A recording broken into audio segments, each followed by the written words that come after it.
தவத்திலே ஈடுபட்டு தன் நிலையை உணர்ந்து பிறகு பயனை எய்த வேண்டும் என்ற ஆர்வத்தோடு இங்கு குழுமியிருக்கும் ஆன்மீக நாட்டமுடைய நண்பர்களே, உங்கள் எல்லோருக்கும் எனது மகிழ்ச்சியை முதற்கண் தெரிவித்துக் கொள்கிறேன். இன்று இரண்டாவது நாளாக இங்கு கூடியிருக்கிறோம். பேசுவதற்காக எடுத்துக்கொண்டிருக்கக்கூடிய பொருள் ஆலய வழிபாடு என்பதாகும். நாம் வாழ்ந்து கொண்டிருக்கிறோம். வாழ்க்கையை பற்றி நல்ல முறையிலே தெரிந்து கொண்டு அந்த நெறியோடு வாழ்வதையானால் வாழ்க்கையிலே இன்பத்தை முழுமையாக அனுபவிக்க முடியும். அப்படி வாழ்வின் இன்பத்தை முழுமையாக அனுபவிக்கவும் வாழ்வின் நோக்கத்தை பூர்த்தி செய்து கொள்ளவும் பெரியோர்கள் எந்த நல்ல நெறியை காட்டியுள்ளார்களோ அந்த நன்னெறி வாழ்க்கை முறையை யோகம் என்று பொதுவாக சொல்வார்கள். அந்த யோகம் என்பது மனிதனுடைய அறிவு வளர்ச்சிக்கும் கடமைக்கும் ஏற்ப 4 வகையாக பிரித்துள்ளார்கள். பக்தி யோகம், கர்மயோகம், ராஜயோகம், ஞான யோகம் என்பது. பக்தி யோகம் என்பது சிறு குழந்தை முதல் கொண்டே அறிவிலே சிறப்பு பெறும் வரையில, சிந்தனையாற்றல் பெருகும் வரையில ஒவ்வொரு மனிதனும் இயற்கையை உணர்ந்து கொள்ள முடியாது. உணர்ந்தவர்கள் சொல்லை பின்பற்றி அவர்கள் நடந்து காட்டும் முறையை பின்பற்றித்தான் வாழ வேண்டும். அதே நேரத்திலே தான் வாழ தெரிந்து கொள்ள வேண்டும். வாழ்வதற்கு உரிய பண்பாடுகளை பின்பற்றி பழகிக் கொள்ள வேண்டும். இந்த கட்டம்தான் பக்தி யோகம். அதை பிரம்மச்சரியம் என்று சொல்வார்கள்.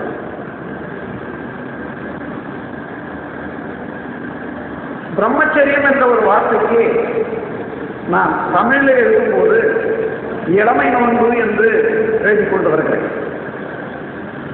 இளமை காலத்திலே எவ்வகையான நோன்பு ஆற்றி வாழ்க்கைக்கு தக்கபடி தன்னை பண்படுத்திக் கொள்ள வேண்டும் என்ற ஒரு நல்ல நெறியை கல்வியாக கற்றுக்கொள்ளக்கூடிய காலமே இளமை நோன்பாகும். அதுதான் பிரம்மச்சரியம். பிரம்மச்சரியம் என்ற ஒரு வார்த்தை திருமணம் ஆகாதவர்களுக்கு என்று பேசப்படுகிறது. அது முழுமையான விளக்கம் ஆகாது. பிரம்மம் என்பது இயற்கையின் அடித்தளம். இயற்கை என்ற வார்த்தையை எடுத்துக்கொண்டீர்களானால் அது மிக ஆழமுடையதாகும். நாம் கோடான கோடி நட்சத்திரங்களை, கோள்களை பார்க்கிறோம். அந்த காட்சிகள் அனைத்துக்கும் மூலமாக உள்ளது ஆகாசம் என்ற முகல்பூதம். அந்த ஆகாசத்திற்கு அடிப்படையாக, தோற்றுவாயாக, மூலமாக, ஆதியாக இருப்பது பிரம்மம், மெய்ப்பொருள். அப்போ மெய்ப்பொருள் பிரபஞ்சம், அதை உணர்வதற்காக ஏற்ற ஆற்றலே அறிவு. இந்த 3 தத்துவங்களும் நன்றாக நினைத்து நிலத்தில் வைத்துக் கொண்டீர்களானால் இந்த 3ஐயும் சேர்த்து ஒரே வார்த்தையில் சொல்லும் போது அதுதான் இயற்கை. இயற்கை என்ற ஒரு கருத்தை எடுத்துக்கொண்டு எந்த பொருளையோ எந்த செயலையோ கண்டு இது வேறுபட்டது என்று சொல்ல முடியாது. இயற்கைக்கு அப்பாலாக உள்ளது என்று கூற முடியாது. எல்லாம் நினைந்ததே இயற்கை. ஆனால் பிரம்மம் என்று சொல்லும் போது அந்த இயற்கையின் அடித்தளமான ஒரு நிலை. பிரபஞ்சம் உற்பத்தி ஆகாத முன்னால் எத்தன்மையிலே இந்த பிரபஞ்சம் இருந்தது என்று நாம் சிந்திக்கும் போது அந்த தன்மையைத்தான் பிரம்மம் என்றும் ஆதி என்றும் அனாதி என்றும் பூரணம் என்றும் சொல்லணும். அதுவே பூரணம் அசைந்து இயங்கும் போது ஆற்றலாகி அது ஆகாசப்பட்டு ஆகாசத்தினுடைய தெளிவினால பஞ்சபூதங்களாகி தோற்றங்களெல்லாம் பார்க்கும். இதை பிரபஞ்சம் என்று சொல்லும். உயிர்கள் மூலமாக ஓரறிவு முதல் கொண்டு 6 அறிவு வரையில உணர்ந்து சிந்தித்து வரக்கூடிய ஒரு நிலையில அதை அறிவு என்றும் மனம் என்று கூறும். ஆக மெய்ப்பொருள், பிரபஞ்சம், அறிவு என்று 3ஆக பிரித்துக் கொண்டால் இந்த 3 சேர்ந்த ஒரு வார்த்தை தான் பிரம்மம், இயற்கை. அந்த இயற்கையிலே ஒரு முதல் பகுதி எதுவோ அதுதான் பிரம்மம் என்றும் தெய்வம் என்றும் கூறுகிறோம். அதே தெய்வம் ஆற்றலாகிய பிறகு அதுக்கு வேறு பெயர் கொடுத்திருக்கிறோம். அது சக்தி, ஆகாசம். அதுவே சக்தி திணிவு பெற்ற பிறகு தோற்றங்கள் ஒவ்வொரு பேர் சூரியன், சந்திரன் என்று கொடுத்திருக்கோம். அதனால பேர் மாறி விடுகிறது. அத்தகைய இயற்கை தத்துவத்தை நல்ல முறையிலே ஒருவன் உணர்ந்து கொள்வதற்கு, அந்த இயற்கையோடு ஒன்றி வாழ்வதற்கு தன்னை பயிற்றுவித்துக் கொள்ளக்கூடிய காலம் இளமை நோன்பு. அதுதான் கல்வி கற்கும் காலம் கூட. அடுத்தபடியாக அதை அடுத்து கர்மயோகம் என்று சொல்லுவோம். இதை பக்தி யோகம் என்று வைத்துக் கொண்டீர்களேயானால் அடுத்தது கர்மயோகம். ஒவ்வொரு நாளும் நமக்கு தேவையான பொருட்கள் எண்ணிறந்தவை சமுதாயத்தின் மூலமாகவே கிடைத்து வருகின்றன. அந்த சமுதாயத்துக்கு நாம் வளர்ச்சி பெற்ற பின்னர் நம்மால் ஆகிய ஒரு உழைப்பை தந்து சமுதாயத்தின் பலத்தை எப்பொழுதுமே காத்து வர வேண்டும். அதற்காக அறிவினாலேயோ உடல் ஆற்றலாலேயோ இந்த சமுதாயத்துக்கு நாம் பட்டிருக்கக்கூடிய கடனை திருப்பிக் கொடுக்கிறோம். எந்த தொழில் மூலமாகவோ எந்த செயல் மூலமாகவோ அதைத்தான் கடமை என்று சொல்லுவோம். அந்த கடமையே அறமாக கொண்டு அந்த நெறியிலே நின்று வாழும்போது அதை கடமையறம் என்றும் அதுதான் கர்மயோகம் என்றும் கூறும். அந்த கர்மயோகம் என்று கூறும்போது பக்தி யோகம் இல்லாது கர்மயோகம் தனித்து இருக்கிறதாக நினைக்க வேண்டாம். சிறு பொழுதிலே பக்தி யோகத்தை கை கொண்டோம், அதோடு கர்மயோகத்தை கூட்டிக் கொள்கிறோம். அப்ப கர்மயோகம் என்ற போது பக்தி யோகமும் உண்டு, கர்மயோகமும் உண்டு. பக்தி யோகம் அல்லது இளமை நோன்பு, பிரம்மச்சரியம் என்று சொல்லும் போது கர்மயோகத்திற்கு தன்னை தயார்படுத்திக் கொள்ளக்கூடிய காலம், பயிற்சி காலம் என்றுதான் கொள்ள வேண்டும். அதன் பிறகு ராஜயோகம். பிறகு பயண அடைவதற்கு, அறிவிலை முழுமை பெறுவதற்கு முதல்ல மனதை அறிய வேண்டும், அறிவை அறிய வேண்டும். அறிவுக்கு இருப்பிடமாக நிலைக்கலனாக உள்ள உயிரை உணர வேண்டும். இதை ஆன்மீக அறிவு என்று சொல்வார்.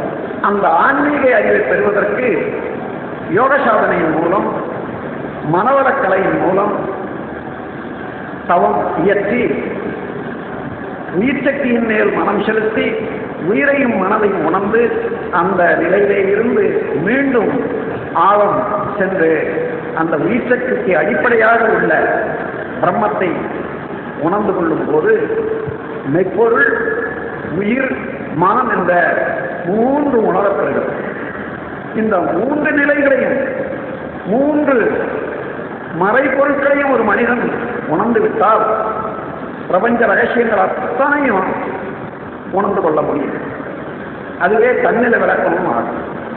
அதற்காக பயிற்சி ஏற்றுக்கொண்டு தவம் புரியும் போது பின்பற்றக்கூடிய நெறிகள், வாழ்க்கை முறைகள், இதையே ராஜயோகம் என்று சொல்லுவோம். யோகத்திலே ராஜயோகம் என்று ஏன் சொல்ல வேண்டும் என்று ஒரு கேள்வி எழலாம். சாதாரணமாக பொருள்வயப்பட்ட வாழ்க்கையிலே புலன்கள் பொருட்களுக்கு அடிமையாகி புலன்கள் மூலமாக அறிவு சிக்குண்டு அடிமையாகி இருக்கிறது. அந்த அடிமையிலே இருந்து தன்னை மீட்டுக்கொண்டு அறிவு புலன்களை அடக்கி பெறுவதனால அந்த யோகத்துக்கு ராஜயோகம் என்று பெயர். அடிமைத்தலையிலே இருந்து விடுபட்டு அறிவு புலன்களின் மூலமாக தான் பொருட்களிலே சிக்குண்டு இருக்கும் அடிமைத்தலையிலே இருந்து தன்னை மீட்டுக்கொண்டு தான் அரசனாக வீட்டிலிருந்து புலன்களை அடக்கியாலும் திறமை பெற ஒரு ஆற்றலை வளர்த்துக் கொள்ளக்கூடிய ஒரு பயிற்சியே ராஜயோகம் என்றும் அதிலே பெற்ற வெற்றியையும் கூட ராஜயோகம் என்று சொல்லலாம்.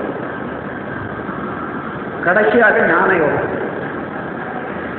எல்லாம் உணர்ந்து விட்ட பிறகு, மெய்ப்பொருள் உணர்வு பெற்ற பிறகு, நாம் எங்கே இருந்தோம், இங்கே வந்திருக்கிறோம், வாழ்ந்து கொண்டிருக்கிறோம், வாழ்க்கை என்பது என்ன, எங்கே போக போறோம், அதற்கு என்ன என்ன நான் செய்ய வேண்டும், என்ன செய்து கொண்டிருக்கிறேன் என்ற உண்மையெல்லாம் உணர்ந்து இயற்கைக்கும் தனக்கும் உள்ள உறவை அறிந்து, சமுதாயத்துக்கும் தனக்கும் உள்ள உறவை அறிந்து, தானாக உள்ள மெய்ப்பொருள், உயிர், மனம், உடல் என்ற 4 தத்துவங்களையும் அவைகளுக்கு இடையே உள்ள உறவுகளையும் அறிந்து கொண்டு தெளிவாக தான் சிறப்பாக வாழ கற்றுக்கொண்டு வாழ தெரியாதவர்களையும் வாழ வழிகாட்டி வாழ வைக்கும் ஒரு பெரும் கருணையுள்ள ஒரு வாழ்க்கை நெறி எதுவோ அதுவே சந்நியாசம் என்றும் ஞான யோகம் என்றும்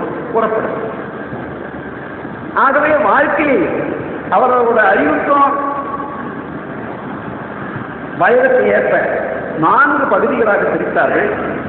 அதில் முதல் பக்தி யோகம், 2வது கர்மயோகம், 3வது ராஜயோகம், 4வது ஞான யோகம். இந்த 4லே பெரும்பாலான மக்கள் ராஜயோகத்துக்கு செல்ல முடியாது.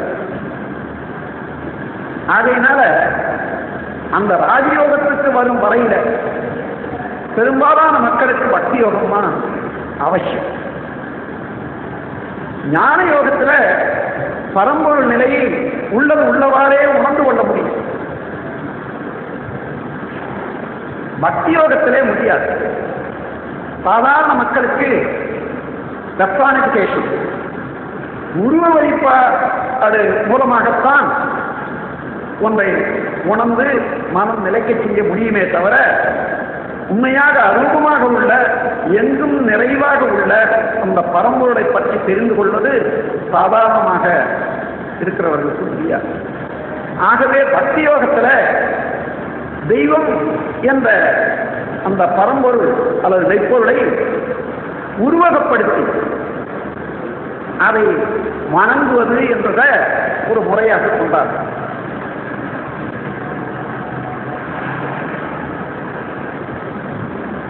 பக்தி யோகம் என்பது முன்னமே சொன்ன தானா தெரிந்து கொண்டு வாழ முடியாதவர்களுக்கு வாழ தெரிந்தோர் காட்டிய வழிப்படி அவர்கள் வழி பின்பற்றி நடந்து வாழ்வதுதான் பக்தி யோகம்.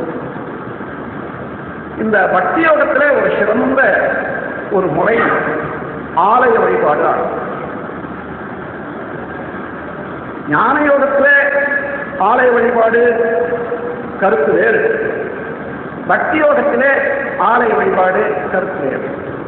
ஏன் இறை வழிபாடு என்ற ஒரு வார்த்தையை எடுத்துக்கொண்டால், ஞான யோகத்திலே எல்லாம் வல்ல எங்கும் நிறைந்த ஆதியாக அனாதியாக உள்ள பரம்பொருளை மனப்பூர்வமாக அறிவுபூர்வமாக உணர்ந்து அதிலேயே நிலைத்து தன்னை ஆட்சி கொண்டிருந்து உடலை உலகுக்கு அர்ப்பணம் செய்துவிட்டு உயிரை பிரம்மத்தோடு லயப்படுத்திக் கொண்டதுதான் அது ஞான யோகம். பக்தி யோகத்திலே அது முடியாது. சாதாரண மக்களுக்கும் அறிவு வளர்ச்சி பெறாத முன்னமும் இது சாத்தியமல்ல.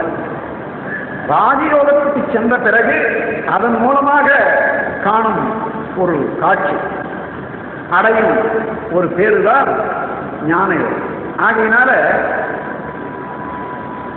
கர்மயோகத்தில் இருப்பவர்கள் எல்லாம் பெரும்பாலும் பக்தி யோகத்தில் இருப்பது எளிது. ஆகவே பக்தி யோகத்துல அந்த கடவுள் நிலையை உருவகப்படுத்தியே காண்பித்து வருகிறார்.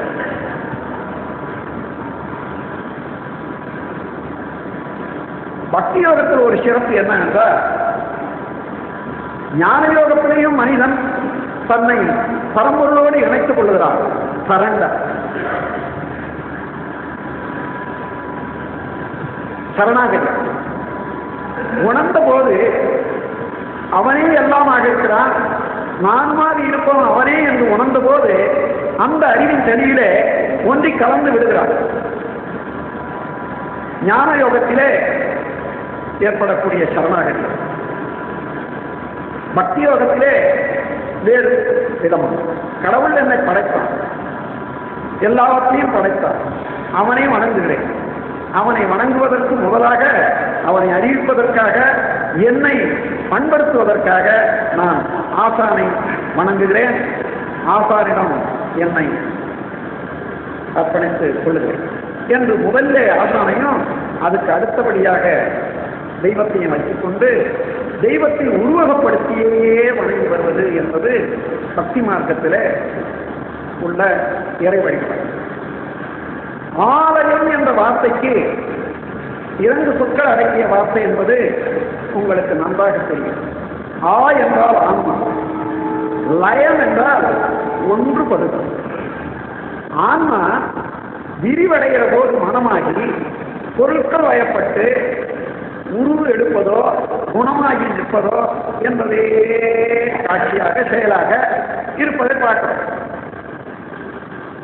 அந்த ஆன்மா வெளியிலே பொருட்களோடு இணைந்து இருப்பதற்கு பதிலாக அந்த மனதை உயிரின் மேலேயே செலுத்தி ஆன்மா வேறு மனம் வேறு என்று சொல்ல முடியாதபடி ஒன்றி கலந்து நிற்கக்கூடிய ஒரு நிலைக்கு லயம் என்று யோக சித்த விருத்தி நிரோதகா. யோகம் என்பது மன விரிவை ஒன்றுபடுத்தக்கூடியது, மன விரிவை தவிர்த்து அதை ஒன்றுபடுத்தக்கூடியது என்பது ஒரு பொருள். ஆகவே விரிந்து போகும் மனதை ஒடுங்கி அதிலேயே எங்கிருந்து தோன்றுகிறதோ அதிலேயே நிலைக்க செய்வது, இதுதான் லயம், ஆன்மலயம் என்று கொள்ளும். அது ஞான மார்க்கத்திலே ஞான உயிர் மேலே மனம் செலுத்துவதுதான் ஆலயம். ஆனால் பக்தி மார்க்கத்திலே அப்படி அல்ல. ஒரு உருவகப்படுத்தி கடவுள் என்று பெயர் வைத்து அதிலேயே மனம் செலுத்தி ஒன்றுபடுத்துவது, இதை அங்கேயும் ஆன்மா லயமாகிறது அல்லவா. அதைத்தான் பக்தி யோகத்திலே விக்கிரக வழிபாட்டை ஆலயமாக கொண்டார். விக்கிரக வழிபாட்டில் முக்கியமாக 3 தத்துவங்கள் உள்ளன. மந்திரம், யந்திரம், தந்திரம். இதை நல்ல முறையில் நீங்கள் மனதிலே வைத்துக் கொண்டீர்களானால் பல விஷயங்கள் அதில் விளங்கிக் கொள்ளும். மந்திரம், யந்திரம், தந்திரம். இயற்கையோடு மனிதன் ஊன்றி கலக்க வேண்டும். அப்போதுதான் மனதுக்கு வல்லமை ஏற்படும், எண்ணியதை பெற முடியும், எண்ணியவாறு செயல்புரிய முடியும், புரிந்த செயலுக்கு நல்ல முறையில் இனிமையான பலன் கிடைக்க முடியும். ஆகவே மனதை வளப்படுத்திக் கொள்வதற்கு மனதை இயற்கையோடு ஒன்றி பழக வேண்டும். அப்படி ஒன்றி பழகுவதற்கு விரிந்து இயங்கிக் கொண்டிருக்கக்கூடிய மனதை ஒருமுகப்படுத்துவதற்கு என்ன வேணும்? உடலிலே உள்ள செல்கள், சிற்றறைகள் எல்லாமே ஒத்துழைக்க வேண்டும் முதல்ல. ஏன்னா வேற வேற எண்ணங்களால் அதுக்கு வேலை விட்டுட்டோம். அதெல்லாம் எப்பொழுதுமே நெல்லிக்காய் மூட்டை அறுத்து கொட்டின மாதிரி எல்லாம் தனித்தனியா அவர்களுடைய இயக்கம் வேறு வேறாக இருக்கு. அவைகளெல்லாம் ஒன்றுபடுத்தி ஒரே இடத்துல கொண்டு வர்றதுக்கு சத்தங்கள் மூலமாக ஒலியின் மூலமாக அவைகளெல்லாம் ஒன்றுபடும். அதுதான் மந்திரம் என்று பெயர். பிரபஞ்சத்தில் உள்ள சப்த வேதங்களை எல்லாம் எடுத்துக்கொண்டு பார்த்துக்கிறேனால் மொத்தம் 50. அதுக்கு மூலமாக உள்ளது ஒன்று. அந்த மூலமாக உள்ள ஒன்றைத்தான் பிரணவம் என்று சொல்லுவோம். அந்த பிரணவத்திலே இருந்து விரிந்தது அகாரம். அகாரத்திலே இருந்து பலவேறுபட்ட ரீங்காரங்களை எல்லாம் சேர்த்து பார்த்தீர்களேயானால் 50 அக்ஷரங்கள் இன்று உள்ளன. எந்த மொழியில எடுத்தாலும் இந்த 50 அக்ஷரங்கள்ல 2-1 குறைவா இருக்கும், சிலதுல ஒரு 10-20 கூட குறைவா இருக்கும். ஆங்கிலத்துல 24 அக்ஷரங்கள் தான் இருந்தாலும் அதுல இருந்து சப்தபேதங்கள் வேறு வரும். சமஸ்கிருதத்துல கிட்டத்தட்ட 47 அக்ஷரங்கள் நாம் காணலாம். இந்த 50 அக்ஷரங்கள் உள்ள ஒரு மொழியை கொண்டீங்கன்னா பிரபஞ்சத்திலே எந்த சத்தத்தையும் அந்த அக்ஷரத்தை கொண்டு எழுதிவிடலாம். இப்போ அக்ஷரங்கள் எல்லாம் எப்படி பிறக்கிறது, எத்தனை சவுண்ட் பார்ப்போம். இந்த தொண்டையில இருந்து மூலாதாரம் வரையில காற்று நிரம்பி இருக்கிறது. இந்த காற்றில எந்த அளவு ஒரு அக்ஷரத்துக்கு எத்தனை இன்ச்சு காற்று நாம பிடிச்சு எப்படி விடுறோமோ அதுக்கு தகுந்தவாறு அதில் ஏற்படக்கூடிய ஒலி உடல்ல உள்ள நாடி நரம்புகள் மூலமாக பரவி உடல்ல உள்ள எல்லா செல்களுக்கும் எல்லா சிற்றவைகளுக்கும் ஒரு ஊக்கம் ஊட்டி அது ஒன்றுபட்டு இயங்க செய்யக்கூடிய வல்லமை. சில அக்ஷரங்கள் நம்முடைய உறுப்பில உடலில சில உறுப்புகளை மாத்திரம் அதிகமாக இயக்கும், சில அக்ஷரங்கள் அதிகமாக இன்னொரு உறுப்பை இயக்கும். ஆனால் ஒரு அக்ஷரம் போட்டு அதுக்கு அடுத்தா போல இன்னொரு அக்ஷரம் போடுற போது அதுவும் சேர்ந்து ஒரு பெரிய நன்மையை விளைவிக்கும். அம்மாதிரியான அக்ஷரங்களை 2ஆ பிரிக்கலாம். பீஜாட்சரங்களுக்கும் சாதாரண அக்ஷரங்களும். பீஜாட்சரம் என்பது அநேகமா முழுமையாக பூரணமாக மூலாதாரத்தில் எழுந்திருப்பது, அதோடு மூக்கின் வழியாக அந்த சத்தம் வழியாக. உதாரணமா மா என்றவானா மூக்கின் மூலமாக வரும். கானா சானா தானா என்று எடுத்துக்கொள்ளுங்க. கா என்றால் என்ன? இங்கே அழுத்துதான். இங்க இருந்து மாத்திரம் கொஞ்சம் சத்தத்தை வெளியிடுறோம், வாயு மூலமாக வெளியிடுறோம். அதே கால மூக்கின் மூலமாக சத்தத்தை இந்த காற்று வெளியிடுங்க. காலுக்கும் நாளுக்கும் வித்தியாசம் ஒண்ணுமே இல்லை. வாயிலிருந்து வெளிவருகிறது, மூக்கில இருந்து வெளிவருகிறது. அதே போல சாஞா தானா தாமா ரெண்டும் ஒண்ணுதான். காமா இப்படி மூக்கின் மூலமாக வெளிவரும் போது அங்கே எத்தனை விதமான நாடி நரம்புகளை தூண்டி அதுக்கு வைப்ரேஷன் ஏற்படுத்துது உயிருக்கு. வாயு மூலமாக ஏற்படும் போது எத்தனை விதமான வைப்ரேஷன் ஏற்படுத்துது என்பதை பொறுத்து ஒன்றின் பின்னால் ஒன்றாக எந்த அச்சரத்தை கொண்டால் உடலிலே ஒரு இனிமையான ஒரு இயக்கம் உயிர் அதிர்வு ஏற்படும். அதன் மூலமாக இந்த உடல்ல உள்ள எல்லா செல்களும் பக்குவப்படுத்தி எந்த தொழிலுக்கு எந்த ஆட்டத்துக்கு நம்ம எந்த செயலுக்கு தயாராக்கி கொள்றோமோ அதுக்கு தகுந்தவாறு அதுக்கு மந்திரம் என்று சொல்றோம். மனிதனுக்கு 7 சம்பத்துகள் வேண்டும். உலகத்திலே செம்மையாக வாழ்வது, செம்மையாக வாழ்க்கை நடத்துவது, வெற்றியாக வாழ்வதற்கு, மகிழ்ச்சியாக இருப்பதற்கு, வந்த காரியத்தை பூரணமாக முடித்துக் கொள்வதற்கு வேண்டிய அறிவை பெருக்க செய்வதற்கு, முக்தி அடைவதற்கு, எல்லாவற்றுக்கும் 7 வகையான சம்பத்து இருந்தால்தான் முடியும். உருவமைப்பு, குணம், அறிவின் உயர்வு, கீழ்த்தி, உடல் வலிவு, சுகம், செல்வம். இதுல ஒண்ணு குறைஞ்சா கூட வாழ்க்கையில குறைதான். உயர்த்தி கொள்ள வேண்டும். மனதாலையும் உடல் சக்தியினாலையும் அதை உயர்த்தி கொள்ள வேண்டும். அப்படி உயர்த்தி கொள்ளும் முறைக்கு இறை வழிபாடு என்று சொல்லும். அப்ப அந்த இறை வழிபாடு என்றால் இயற்கையோடு தன்னை மனதை பொருத்தி இயற்கையிலே உள்ள கோடான கோடி மைக்ரோவேவ் என்று சொல்வார்களே, அந்த அலை இயக்கங்களோடு தன்னை இணைத்துக் கொண்டானால் என்ன வேண்டுமோ அதை பெறுவதற்குரிய ஆற்றல் மனிதன் பெறுகிறார். அதற்காக அந்த மைக்ரோவேவ்ஸ் என்று சொல்லக்கூடிய நுண்ணலை நேரங்களில் தன்னுடைய அறிவை, தன்னுடைய உயிரை கலப்புற செய்வதற்கு முதல்ல பக்குவப்படுத்துறது என்ன என்றால் அதுதான் மந்திரம். இந்த மந்திரத்தினால முதல்ல தன்னை ஒளிவயப்படுத்தி எல்லா செல்களையும் மனதையும் உடலையும் ஒருங்குபடுத்தி தயார்படுத்திக் கொள்றான் இயற்கையோடு இணைவதற்கு. அதற்கப்புறம் என்ன? தந்திரம். தந்திரம் என்பது யந்திரம். இரண்டாவது யந்திரம்.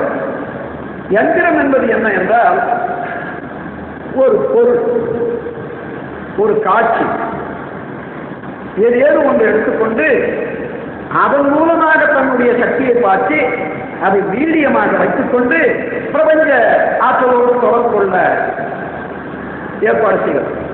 அதாவது பிரபஞ்சம் முழுவதிலும் எல்லாம் வல்ல இறையருள் இயற்கை நிரம்பி இருக்கிறது. எந்த நிலையிலே இருந்து அவன் மனதை அதோடு இணைந்து கொள்ள முடியும்? சாதாரணமாக பக்தி மார்க்கத்திலே உள்ளவர்களுக்கு முடியாது. ஆகவே ஏதேனும் ஒரு சிறிய பொருளை எடுத்துக்கொள்வது, சிறிய உருவத்தை எடுத்துக்கொள்வது, ஒரு பூவை எடுத்துக்கொள்வது, தண்ணீரை எடுத்துக்கொள்வது, இம்மாதிரி ஏதேனும் ஒரு பொருளை எடுத்துக்கொண்டு அதையே கண்ணாரை பார்வையை பார்த்துக்கொண்டு தன்னுடைய ஆற்றலை அதோடு இணைத்து இந்த மந்திரங்கள் மூலமாக இயற்கையோடு கலப்புவது. அதற்காக எடுத்துக்கொள்ளக்கூடிய ஒரு வடிவம், ஒரு பொருள், ஒரு சாதனை, இவைகளெல்லாம் யந்திரங்கள். அதுக்கப்புறம் தந்திரம் என்றால் என்ன? இவ்வளவு செய்த பிறகு இயற்கையோடு உயிரை கலப்புற செய்துவிட்டால் மந்திரத்தின் மூலமாகவும் யந்திரத்தின் மூலமாகும். அதன் பிறகு எனக்கு என்ன வேண்டுமோ அதை சங்கல்பமாக அல்லது வேண்டுகோளாக விடுகிறது. எனக்கு இன்னது வேணும், செல்வம் வேண்டும், உடலாற்றல் வேண்டும், அறிவு வேண்டும், இதில் வெற்றி வேண்டும் என்றெல்லாம் கேட்டுக்கோ. இந்த மூன்று இணைப்பு சேர்ந்ததுதான் சரியாக பார்த்தீங்கன்னா அநேகமா நம்ம தமிழ்நாட்டில் அல்லது சான்ஸ்கிரிட்ல கூட ஸ்தோத்திரங்கள் எல்லாம் இந்த மூன்று இருக்கும். முதல்ல மந்திரம், பீஜாட்சரங்களை வச்சு ஒரு சில வரி இருக்கும். அதன் பிறகு வர்ணனை, ஒரு தேவதையினுடைய வர்ணனை இருக்கும். எந்தெந்த ஆற்றலுக்கு எந்த மாதிரியான உருவம் வேணுமோ அந்த உருவத்தை கற்பிச்சு கொண்டாங்க. உதாரணமாக ஒருவனுக்கு வலு வேண்டும், ஆஞ்சநேயர் அல்லது இன்னும் ஒரு வீரன் என்ற ஒரு உருவத்தை வச்சு அதை கற்பிச்சு கொண்டு அதிலேயே மனம் செலுத்த இவன் அதுவாக மாறும். அதே போல் செல்வம் வேண்டும், ஒரு லட்சுமி என்ற உருவத்தை வைத்து அவள் செல்வம் கொடுப்பாள் என்ற கதைகள், பல கதைகளை படித்ததோடு அந்த நம்பிக்கையோடு உருவகப்படுத்தி அவன் வேண்டுகோளுங்கிறது. அப்போ மனமும் உடலும் உயிரும் அதற்காகவே அதே நிலையில வர்ற போது அந்த ஆற்றல் வளர்ந்து கொண்டே போறது. அப்படி ஆற்றல் வளர வளர இந்த சமுதாயத்தில் இருந்தும் இயற்கையில இருந்தும் தன்னுடைய ஆற்றல்ல இருந்தும் அவன் என்ன வேண்டுகிறானோ அதை பெறுவதற்கு தன்னை பக்குவப்படுத்திக் கொள்ளும். அதனால மந்திரம், யந்திரம், தந்திரம் என்ற மூன்று தத்துவங்களும் ஒன்றை சேர்ந்த போதுதான் உருவ வழிபாடாகும். இந்த உருவ வழிபாட்டில் மூன்று இருக்காது. சில சமயம் அது கூட சாதாரண மக்களுக்கு தெரியாது. அதற்காக ஒரு கோவிலில் வைக்கிறது, அவங்களுக்காக அதை சொல்லுது, அவங்க கேட்க சொல்றதுன்னு சொன்னா இப்போ ஆலயத்தில் பார்க்கணும். இப்போ இந்த யந்திரங்களை எப்படி ஸ்தாபிக்கிறாங்க, ஆலயங்கள் என்பது நாம் வச்சிருக்கிறோமே அங்க என்ன நடக்கிறது என்று பாருங்க. ஒரு உருவம் இருக்குது, விக்கிரகம். அதில் எப்படி அந்த சக்தி வருது என்பதை ஆராய்ச்சி செய்து பார்த்தீங்கன்னா அந்த உருவத்தை அங்கே சாதிக்கிறதுக்கு முன்னதாக இந்த ஆற்றலை வர்ணிக்கத்தக்க மந்திரங்கள் பீஜாட்சரங்களோடு, அந்த பீஜாட்சரங்களோடு கூடிய மந்திரங்களை 1000 தடவை, 10,000 தடவை, லட்சம் தடவை, 1 கோடி தடவை அதை ஓதி ஓதி ஓதி ஓதி அந்த பிளேட்டுக்கே, அந்த சக்கரத்துக்கே ஒரு வைப்ரேஷன் ஏற்படும். அதன் பிறகு கீழே போட்டுருவோம். அதுக்கு மேலே தான் உருவ வழிபாடு, உருவத்தை சாதிக்கிறாங்க, விற்கிறாங்க. அது மாத்திரம் இல்லை, தினந்தோறும் அதே மந்திரத்தை அங்கே ஜபிச்சுக்கொண்டே இருக்க இருக்க இருக்க அந்த வைப்ரேஷன், அந்த அதிர்வு அலை இயக்கம் பரவிக்கொண்டே இருக்கு. அதே நேரத்தில் மக்கள் எல்லாம் சுற்றி வர வர வர வர வர வர மக்களுடைய ஆற்றல், ஏன்னா இவைகளெல்லாம் சேர்ந்து அந்த கோயிலே எனர்ஜி பேங்க். இந்த பணம் போடுறதுக்காக இல்லாதவங்க கடன் வாங்குறாங்க, இருக்கிறவங்க மிச்சத்தை போட்டு வைக்கிறாங்க. பணம் அதுக்கு நாம் வங்கின்னு சொல்றோம் இல்லையா? இதே போல ஆற்றல் வங்கியாக இருக்கக்கூடியது தான் ஆலயம். ஆலயங்கள்ல முதல்ல சக்தி வாய்ந்தவர்கள், மந்திரம் தெரிந்தவர்கள் அந்த எந்திரங்களை சாதிச்சு வைப்ரேஷனை, அதிர்வு அலைகளை ஏற்படுத்தி வைக்கிறாங்க. மீண்டும் மீண்டும் போகக்கூடியவர்கள் எல்லாம் சுற்றி சுற்றி வந்து வந்து வந்து வந்து அதை அதிகமாக்கி கொள்றாங்க. எப்பொழுதும் அந்த கோயிலுக்குள்ளாகவும் கோயிலை சுற்றியும் ஓரளவு அலை இயக்கங்கள், எனர்ஜி, ஆற்றல் பெருக்கம் இருக்கும். அதில் அவசியர்கள், பெரிய மகான்கள் அந்த கோயிலை ஒரு சில தடவை வளம் வந்தார்களே, ஆனால் அவர்களுடைய ஆற்றலும் அதோடு சேர்ற போது ஒரு பெரிய சக்தி வாய்ந்த இயக்கமாக, சக்தி வாய்ந்த களமாக, ஆற்றல் களமாக அந்த ஆலயம் அமைக்கும்.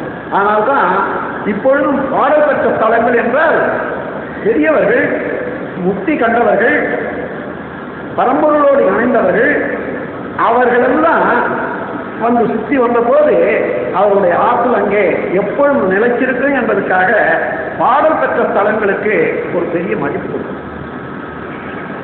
இந்த ஆலயத்தில் நாம் எத்தனையோ விதமான நூற்றுக்கணக்கான விக்கிரகங்களை வச்சிருக்கோம். அதெல்லாம் ஒவ்வொருவருக்கு என்னென்ன வேணுமோ அதுக்கு தகுந்தவாறு உருவக்கப்படும். எல்லா உருவங்களும் மகான்கள் ஆனா கற்பிச்சதுதான், கடவுளுக்கு உருவமே இல்லை. ஆனா மனிதன் அந்த மாதிரி உருவம் எடுத்து அந்த மாதிரி பாவனை செய்து கொண்டு தன்னை உயர்த்திக் கொள்வதற்கு வழியாக, இது ஒரு சைக்காலஜி, உலகியல் அந்த மாதிரி ஏற்படுத்தி வச்சிருக்காங்க. அதனால அப்படி எண்ணி எண்ணி எண்ணி எந்த ஒன்றை மனிதன் நினைக்கிறானோ அதுவாக ஆகும். அப்படி ஆக ஆக ஆக ஆக அதே ஆற்றலை பெறும். அந்த ஆற்றல் பெற்ற போது அவனுக்கு தேவையானது அவன் மூலமாக கிடைக்கும். இதற்காகவே தான் விக்கிரக வழிபாடு ஏற்படுத்தும். உண்மையில இயற்கை தத்துவம் தான் இயற்கையே தெய்வம், இயற்கையே தான் வழிபடும்.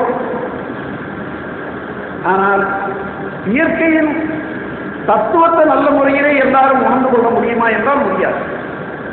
இந்த இயற்கை தத்துவத்தை நாடி சென்ற பெரியவர்கள் முதல்ல உணவுதான் மனிதனுக்கு தெய்வம் என்று எண்ணி இருந்தாங்க. ஆனால் அதற்கு மேலாக உணவு எங்கே இருந்து வருகிறது என்ற போது பூமியையே தெய்வமாக கொண்டாடினாங்க. அதற்கு மேல மழை இல்லை என்றால் பூமியில ஒன்றும் விளையல, தண்ணீரையே தெய்வம் என்று கொண்டாடினாங்க. சூரியன் இல்லை என்றால் மேலே ஆடி எழும்பாது, நீர் ஒழியாது. ஆகவே சூரியன் தெய்வம் என்று கொண்டார். காற்று இல்லையானால் உயிர் வாழ முடியாது. ஆகையினாலே காற்றுதான் உயர்வு என்று கொண்டவர்கள் காற்றே தெய்வம் என்று வணங்கினார். எல்லாம் வல்ல ஆற்றல், உயிர் சக்தி இந்த உயிருக்கு மூலமாக உள்ளது. பிரபஞ்சம் முழுவதும் கலந்திருக்கிறது ஆகாசம். ஆகாசம்தான் கடவுள் என்று சக்தி கடவுளை கொண்டார். அந்த சக்திக்கும் மூலமாக உள்ளது சிவம்தான் என்று எங்கும் நிறைந்த பரவழியையே சிவமாக கொண்டு பூரணமாக கொண்டு வணங்க ஆரம்பித்தார். இப்படி ஒவ்வொன்றாக இதுக்கு ஒரு பெரிய எவல்யூஷனரி ப்ராசஸ் இந்த சரித்திரமே உண்டு. அப்படி கண்டுபிடிச்ச போது சிவநிலை என்பது பூர்ணமானது, அருவமானது, என்றும் நிறைந்தது, எல்லாவற்றுக்கும் ஆதியாக, அதற்கு ஆதி ஒன்று இல்லாதனால அனாதியாக இருப்பது என்பதெல்லாம் விளங்கிக் கொண்டார்கள். விளங்கிக் கொண்டு சிவன்தான் எல்லா மக்களுக்கும் எல்லா பொருட்களுக்கும் மூலமானது, எல்லாருக்கும் தாயாகவும் தந்தையாகவும் உள்ளது சிவனே. ஆகவே சிவனையே நினைந்து நாம் போற்றி வணங்கி அவன் மூலமாக திருப்தி செய்யப்பட்ட நாம் எல்லோரும் நண்பர்கள், குழந்தைகள், சகோதரர்கள். ஆகவே ஒருவருக்கு ஒருவர் ஒத்தும் உதவியும் வாழ வேண்டும் என்ற நெறியை பின்பற்றி வாழ தொடங்கிய போது அதை சைவ சமயம் என்று சொன்னார். இந்த சமயம் என்ற வார்த்தையில ரெண்டு வார்த்தை இணைஞ்சதான் சமயம். சம இயம். இஷம் என்றாலே நெறி என்று பேரு, அதை இயம் என்று தமிழ்ல சொல்றோம். சம இஷம் என்றால் சமநெறி, எல்லாரும் ஒன்று, எல்லாம் இயற்கையிலே தோன்றியவர்கள எல்லாரும் சம நோக்கு உடையவர்கள், சம பங்கு உடையவர்கள் என்பதை உணர்த்துவதற்கு சமயம் என்று பேர். அந்த சமயம் காலத்தான 6 வகையான சமயங்களாக நமது நாட்டிலே தோன்றியுள்ளது. முதல்ல உண்மையான சிவநிலையை, பூர்ண நிலையை கண்டவர்கள் சைவ சமயம் என்று சொன்னார். அந்த சைவ சமயத்துக்கு அவர்கள் ஒரு உருவ வழிபாட்டுக்கு சாதாரண மக்களுக்கு உருவகப்படுத்தி கொடுக்க முடியவில்லை. எப்படி எப்படியோ கேட்டார்கள். சைவம், சிவம் என்பது மௌனமானது, பூர்ணமானது, உருவமற்றது என்றார். அந்த உருவமற்றது என்ற போது அது உருவத்தில் கொண்டு வர்ற போது இன்னைக்கு லிங்கம் என்று சொல்றமே அதையே அது அதுல வந்ததுதான் உருவமற்றது, மௌனமானது என்று சொல்ற போது அதற்கு ஒரு உருவத்தை கற்பிச்ச போது இந்த சிவலிங்கம் என்பது அங்கிருந்து வந்தது. அதன் பிறகு சாதாரண மக்களுக்கு புரிய வைக்கிறதுக்காக சிவத்திலே இருந்து சக்தி தோன்றி, சக்திதான் பிரபஞ்சமாக இருக்கிறது, சக்திதான் உடலாக இருக்கிறது, உயிராக இருக்கிறது. ஆகவே சக்தியையே நாம் மூல தெய்வமாக கொண்டு சக்தியே வழிபடும் கடவுளாக கொண்டு வாழ வேண்டும் என்ற நெறிய அதற்கு அடுத்த சிலர் ஏற்பட்டனர். ஆகையினால அந்த சக்தியை பெண்ணாகவும் சிவத்தை ஆணாகவும், ஏனென்றால் சிவம் பூர்ணமானது, சக்தி அந்த பூரணத்திலே பின்னமாக தோன்றி இயங்கிக் கொண்டிருப்பது, அதை அடக்கப்பட்டது என்பதற்கு பெற்று என்றும் அதற்கு மேலாக ஆண்டு கொண்டிருப்பதை ஆண்மை என்றும் கூறி அதை ஆண் என்று இந்த பெண் என்று வைத்துக் கொண்டு, பெற்று என்பதை பெண்ணாகவும் ஆளு என்பதை ஆணாகவும் வைத்துக் கொண்டு அது ஆண் பெண் என்ற தத்துவத்தை உணர்த்தி சக்தி சிவம் என்பதை உணர்த்தி சக்திதான் பிரபஞ்சத்துக்கு மூலமானது, அதையே நாம் வணங்குவோமாக. அந்த சக்தியிலே இருந்து பிரிந்த இந்த உலகம் நாம் எல்லோரும் ஒன்று என்ற விளக்கத்தை கொடுத்து நெறியோடு வாழ வேண்டும் என்ற சக்தி வணக்கத்தை கொண்டபோது அது சாக்த சமயம் என்று சொல்லும். முதல்ல சைவ சமயம் தோன்றியது, அதோடு இப்போது சாக்த சமயம் என்று இன்னொன்று தோன்றியது. அப்போ சக்திக்கு பெண் வடிவம் கொடுத்தார்கள், அதற்கு ஆண் வடிவம் கொடுத்தார்கள். அதன் பிறகு இன்னும் காலம் சென்றது, ஆராய்ச்சி மிகுந்தது.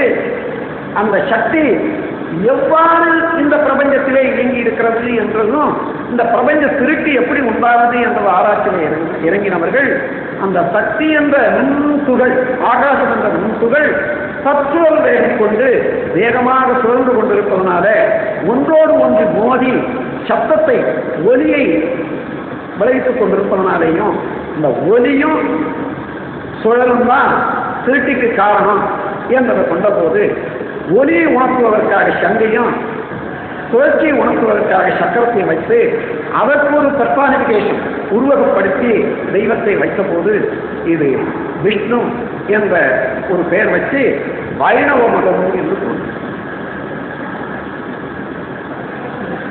அது சாதாரணமாகவே சூரியன் கண்கண்ட தெய்வம் என்றும் சூரியனையே போற்றி அந்த மக்களும் அவர்கள் கொண்டாடியிருந்த ஒரு நல்ல நெறி வாழ்க்கை வழிகளெல்லாம் சௌர சமயம் என்று கொண்டார்.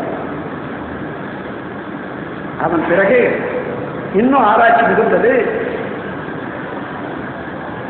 சக்தி சிவம், அணு வெளி, இந்த இரண்டு தவிர பிரபஞ்சத்திலே ஒன்றுமே இல்லை. எதை எடுத்து பார்த்தாலும் அணுவும் வெளியும், சுத்த வெளியும் அணுவும் சேர்ந்து அதனுடைய ரீஜாச்சாரத்துக்கு ஏற்றவாறு தோற்றங்கள், இயக்கங்கள், விளைவுகள் என்பதை கண்டார்.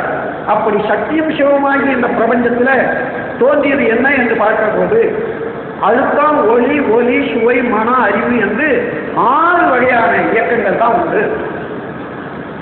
6 வகை இயக்கம். இதை தவிர வேற ஒன்றுமே இல்லை.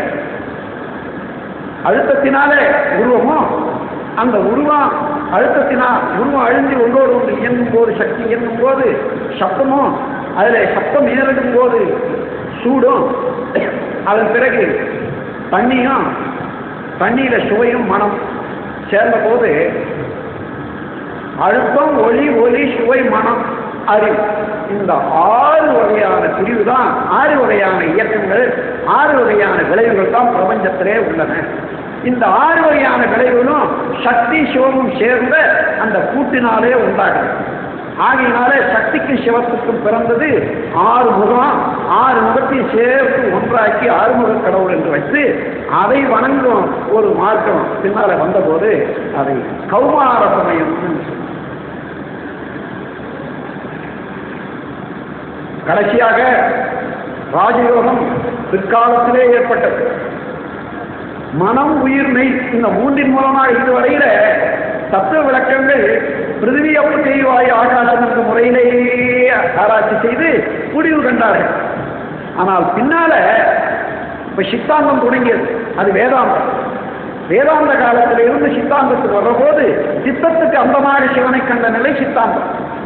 ஆகவே முதல்ல மனதிலே இருந்து உயிர், உயிரிலே இருந்து பரம், இப்படி சென்ற விளக்கம் கண்டவர்கள் எல்லாமே பிரபஞ்ச ரகசியங்களை எல்லாம் இந்த மூலாதாரத்தில் இருந்து நெற்றிக்கண் வரையில உள்ள இதுக்குள்ளதான் இருக்கிறது என்று சொன்ன போது இந்த வடிவத்தை இப்படி எடுத்துக்கொண்டு ஓ என்ற எழுத்தாக்கி ஓவில் தான் இருக்குன்னு, பிரணவத்தில் தான் இருக்கு, எல்லாம் இதுவே தான் பிரணவம் என்று சொன்னாங்க.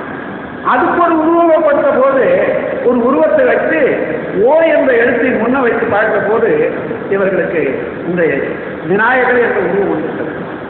அந்த விநாயகர் என்ற உருவத்தை வைத்துக் கொண்டு அதை வழிபடு தெய்வமாகவும் அது ரகசியாக்க முறையில மூலாதாரத்தில் இருந்து துணிமுனை வரையில கொண்டு வர்ற போது இதை யோகா என்ற முறையிலையும் 2லையும் வைத்து கானபத்தியம் என்பதாக கொண்டார். ஆக சைவ சமயம், சாக்த சமயம், வைணவ சமயம், சௌர சமயம், கௌமார சமயம், கானபத்தியம் என்று 6 வகை சமயங்கள் தோன்றி அதோடு முடிஞ்சு போச்சு. இனிமே இன்னொரு சமயம் தோன்ற முடியாது. எந்த சமயம் தோன்றினாலும் இதுக்குள்ளதான் இருக்கு. ஆகவே இந்த இந்திய நாட்டில் பெரும் பெரும் ஞானிகள் அவர்கள் அயரா உழைப்போடு காலத்தால எத்தனையோ தலைமுறையாக அவர்கள் இயற்கையோடு ஒன்றுபட்டு இயற்கை ரகசியங்களை எல்லாம் உணர்ந்து மக்களுக்கு வழிபடும் முறையையும் வாழும் நெறியையும் காண்பித்தார். அவ்வளவில் சேர்ந்து பார்த்தா எந்த மதம் என்று எடுத்துக்கொண்டாலும் 2 பிரிவு. ஒன்று, சமுதாயத்திலே மக்களோடு எப்படி நாம் தொடர்பு கொண்டு வாழ முடியும், இயற்கையோடு எப்படி நாம் தொடர்பு கொண்டு வாழ முடியும் என்பதை ஒரு பக்கம் இயற்கை உணர்ந்து இயற்கை மதித்து வாழ வேணாம், இன்னொரு பக்கம் சமுதாயத்தை உணர்ந்து சமுதாயத்தை மதித்து வாழ வேண்டும். சமுதாயத்தை உணர்ந்து மதித்து வாழ வேண்டும் என்பது அறநெறியாகவும், இயற்கை உணர்ந்து மதித்து வாழ வேண்டும் என்பது இறை வழிபாடாகும். இறை வழிபாடு அறநெறி என்று 2 வைத்துக் கொண்டு எல்லா மதங்களையும் உட்கருத்தும் அதுதான். இந்த சமுதாயத்திலே சமுதாயத்தை மதித்து வாழ வேண்டும் என்ற அறநெறி 3 அம்சங்களை கொண்டது. ஒழுக்கம், கடமை, ஈகை. இவருக்கு தீங்கு செய்யாமல் இருப்பது ஒழுக்கம். நாம் சமுதாயத்திலே எல்லா பொருட்களையும் அனுபவித்து வருகிறோம். நம்மாலே இயன்றதை சமுதாயத்துக்கு தொண்டு செய்ய வேண்டும் என்று உணர்ந்து செய்வது கடமை. பிறர் தேவை உணர்ந்து தன்னுடைய ஆற்றலிலே ஒரு பகுதியை ஒதுக்கி அவர்களுக்கு இருக்கக்கூடிய துன்பத்தை போக்குவது ஈகை. ஈகை, கடமை, ஒழுக்கம். ஒழுக்கம், கடமை, ஈகை. இந்த 3 நெறிகளை சேர்ந்தா தான் அறம். அறநெறி 3, கடவுள் வணக்கம் 3, பக்தி, விளக்கம், மெய்ப்பொருள், மெய் வழக்கம், மெய்யுணர்வு. 3 சேர்ந்தா இதுல 3 படி, இதுல 3 நெறிகள். இதுதான் உலகத்தில் உள்ள எல்லா மதங்களுக்கும் உள்ள உட்கருத்து. எந்த மதங்கள் இதுவரையிலே தோன்றி இருந்தாலும் சரி, இனி எந்த மதம் தோன்றினாலும் சரி, ஒரு புறம் சமுதாயத்தோடு தொடர்பு கொள்ளக்கூடிய நல்ல நெறி, அடுத்த புறம் இயற்கை வழிபடக்கூடிய ஒரு நெறி. ஆகவே இதுதான் மதம். உலகத்திலே இன்று 2 மதங்கள் இருக்கவே இல்லை. ஒரு மதத்துக்கு மேல இன்னொரு மதம் கிடையவே கிடையாது. அந்த மதம் முதல்ல தோன்றியது பிற உயிர் உணர்வுகளாக பெற்றிடும் சுலபுக்க இயல்பினை உறவு கொண்டு உள்ளத்தால் யூகித்து உணர்ந்து இறங்கி உதவும் சிறந்த திருப்பம் முதல் உலகில் மனிதன் பெற்றனால் அவன் தோன்றிற்று. அது வளர்ந்து மதமாச்சு. அதை வளர்த்தோர் பெயர்களினால் வளவாய். முதல்ல மனிதனுக்கு சிந்தனை வளர்ந்த போது பிற உயிர் உணர்வதாக பெறக்கூடிய சுகதுக்க இயல்பு உணர்ந்தான். வேறு உயிர்படக்கூடிய துன்பத்தை உணர்ந்தான், இன்பத்தை உணர்ந்தான். அந்த இன்பத்தை உணர்ந்த போது அதோடு கலந்து இன்பிக்கவும், துன்பத்தை உணர்ந்த போது துன்பத்தை போக்கவும் கருணை கொண்டான் அல்லவா? அதிலே இருந்துதான் மதம் பிறந்தது. துன்பத்தை போக்க வேண்டும் என்ற கருணை வந்த போது அது ஈகை ஆயிற்று. ஈகை வந்த பிறகு துன்பம் கொடுக்காமல் இருக்க வேண்டும் என்ற பண்பு வளர்ந்ததல்லவா? அதுதான் ஒழுக்கமாயிற்று. ஆகவே ஒருவருக்கு ஒருவர் கொடுக்கல் வாங்கல் என்ற முறையில சமுதாயத்திலிருந்து நான் பெற்றுக்கொள்றேன், நானும் சமுதாயத்தை கொடுப்பேன் என்ற போது கடமையாயிற்று. ஆக ஈதல், கடமை, ஒழுக்கம். ஒழுக்கத்தை இசைப்பட வாழ்தல் என்றும் ஈகையை ஈதல் என்றும் வள்ளுவர் கூறி, ஈதல் இசைப்பட வாழ்தல் ஈதன்றி ஊதியமில்லை இருக்குது என்று ஒரு கவி கொடுத்திருக்கார். இதை தவிர வேற ஒன்றும் ஊதியம் இல்லை.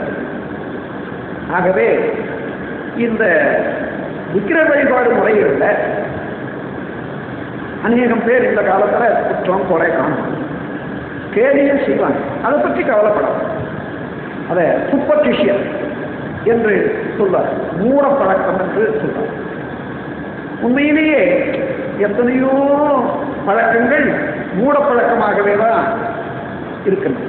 மனிதன் தோன்றி இன்று வரையில எத்தனை லட்சம் ஆண்டு ஆயிருக்கும்.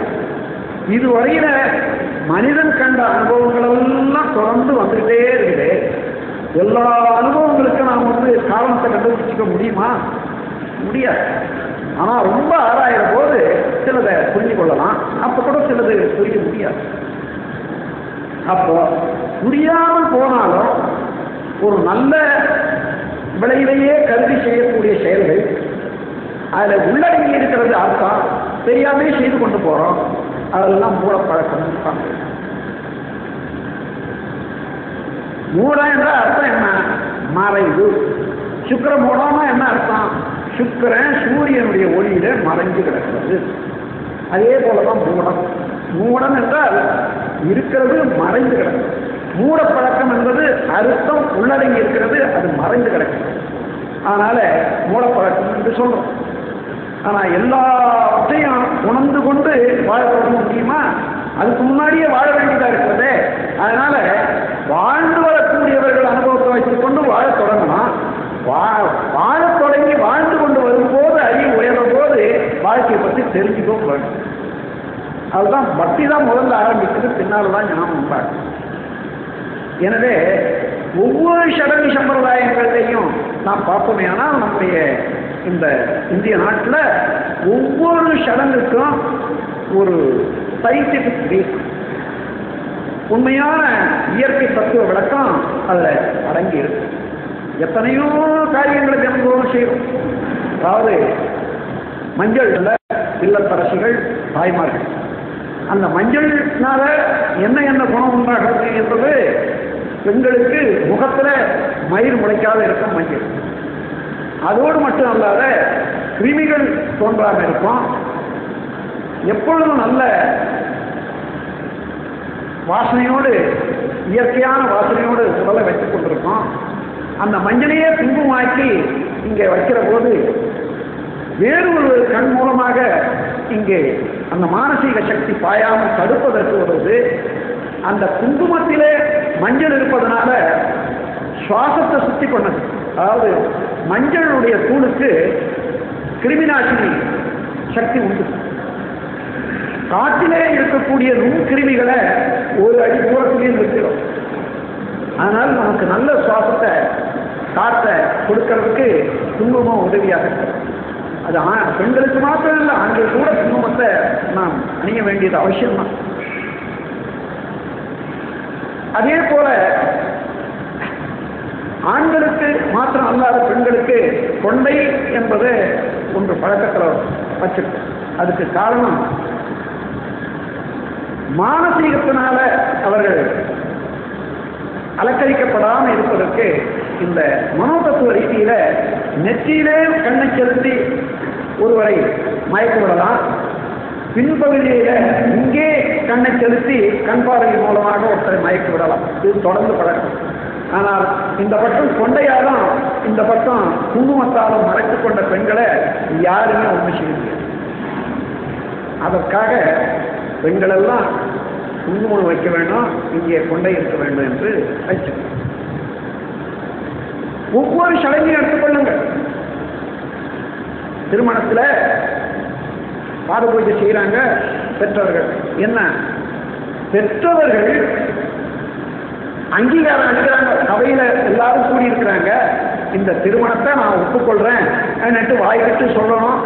அதுக்கு பதிலாக அங்க வர்றாங்க, பாத பூஜை செய்யறாங்க, அவங்க ஆசையை கூடுறாங்க. அது என்ன அர்த்தம்? இந்த பெண்ணும் பிள்ளையும் திருமணம் செய்து கொள்வதை நாங்கள் ஒப்புக்கொள்றோம் என்று. அதே போல இதுவரையில ஒருத்தருக்கொருத்தர் தொடக்கூடாது என்ற விதி இருக்கிறது பெண்களும் ஆண்களும்.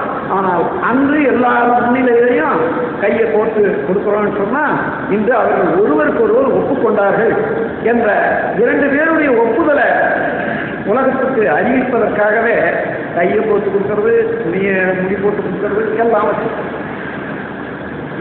பந்தலை சுத்தி வர்றாங்கன்னு சொன்னா அது என்ன, பந்தலை சுத்தி வந்தா என்ன ஆகுது என்று இந்த காலத்து பிள்ளைகள் கேட்பாங்க. இந்த பெண்ணு இந்த பிள்ளையும் தான் அங்கு கல்யாணம் நடந்தது, இவன் தான் அந்த பெண்ணுக்கு தாலி கட்டினா என்பதை பிற்காலத்தில் சாட்சி சொல்றதுக்கு அங்க சபையில் இருந்தவர்கள் எல்லாம் நான் பார்த்தேன் என்பதுக்கு நல்லா பார்க்கணும் என்பதற்காக 3 சுற்று 7 சுற்று வந்தாதான் பார்க்க முடியும். அதற்காக சுற்றுறாங்க, பந்தல் சுற்றுறது இல்லை. எல்லாரும் அந்த சபையில் இருக்கக்கூடியவர்கள் எல்லாம் பார்க்கணும். காலில் வெட்டு போடுறது, காலில் மோதிரம் போடுறது, அண்ணி மேல காலை வைக்கிறதெல்லாம் இந்த கேலிக்குரிய ஒரு சடங்குகளாக நாம் பார்க்கணும். ஆனால் இந்த தேவையில்லை என்றாலும் அது எப்படி வந்ததுன்றது புரிந்து கொள்ற போது தான் அதில் ஒரு நல்ல விளக்கம் உண்டாகும். முன் காலத்திலே எல்லாம் ஒரு குடும்பத்தில் ஒரு பெண்ணை கல்யாணம் பண்ணா அந்த பெண்ணுடைய முகத்தை கணவன் பார்க்கலாம், மாமி பார்க்கலாம், பெண்கள் பார்க்கலாம். மற்றவர்கள் கணவனோட கூட பிறந்தவர்கள் பார்க்கவே கூடாது என்ற ஒரு விதியை ஏற்படுத்தி வச்சிருக்கோம்.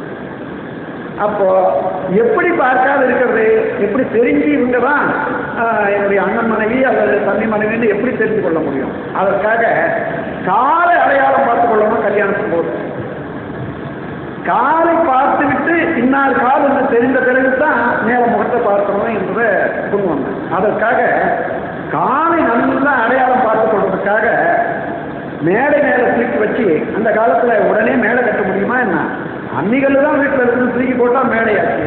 அதை வச்சு காலை மேலே தூக்கி வச்சு அதை அடையாளம் பார்த்துக்கணும். அதன் பிறகு எப்பொழுதும் இந்த காலை பார்த்து இவர்தான் என் மனைவி என்று முகத்தை எடுத்து பார்ப்பதற்கு ஒரு வழியாக. இது எப்படி நாம் நிர்தாரணம் செய்ய முடியும், நிரூபிக்க முடியும் என்று இங்கே நண்பர்களுக்கு சந்தேகம். ராமாயணத்தில் ஒரு காட்சி, சீதைய ராவணன் விமானத்தில் கொண்டு போறான். அந்த சமயத்தில் நகையெல்லாம் கயற்றி கிளப்பு. பிற்காலத்தில் அது ராமன் கிடைக்குது, ஜடாயு கொடுக்குறான். அப்போ இந்த நகை வச்சுக்கொண்டு லக்ஷ்மணனை கேட்குறான், இந்த நகை உன்னுடைய அண்ணி தானா, பாருப்பா, இது பாருப்பா, இதை பாருப்பான்னு சொல்லிட்டே வரான். ஒன்றையும் அவன் ஏற்றுக்கொள்ள, எனக்கு தெரியாது இது அண்ணி போட்டதா அல்லது வேற யாருன்னு தெரியாது தெரியாது தெரியாது என்றே சொல்லிட்டே வந்தேன். காலாடி எடுத்து காண்பிட்டான், இது ஒன்று அண்ணிதானா, இதை அறிக்கை என்றான். அப்ப என்ன அர்த்தம், அந்த காலை பார்த்து பார்த்து பார்த்து காலாடியை மாத்திரம் அடையாளம் கொள்ள முடிந்தது. அந்த பழக்கம் இருந்தது.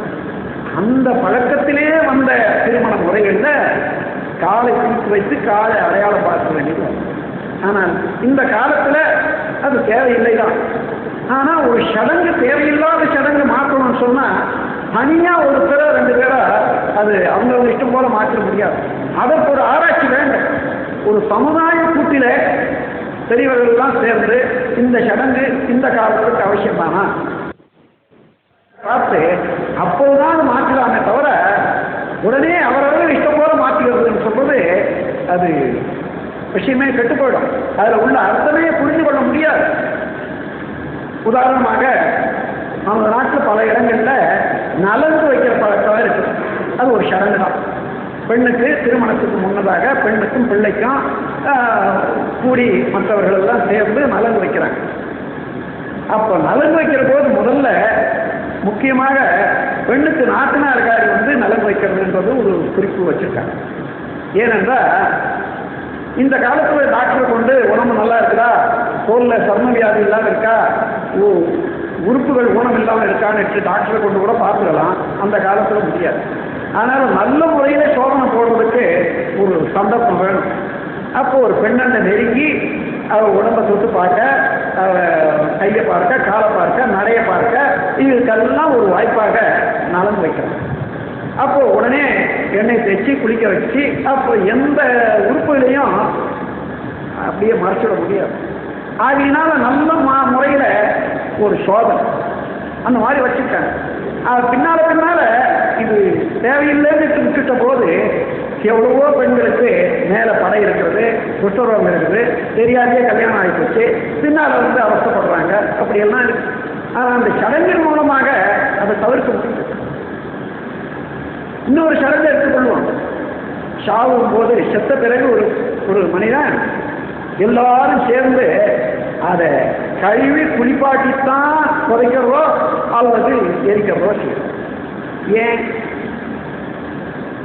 எரிக்கவோ புதைக்கவோ போகிற பணத்தை ஏன் அதை கழுவணும் குளிப்பாட்டணும் என்றால் அந்த சடங்குல தான் பெரிய ஒரு ரகசியம் இருக்கு.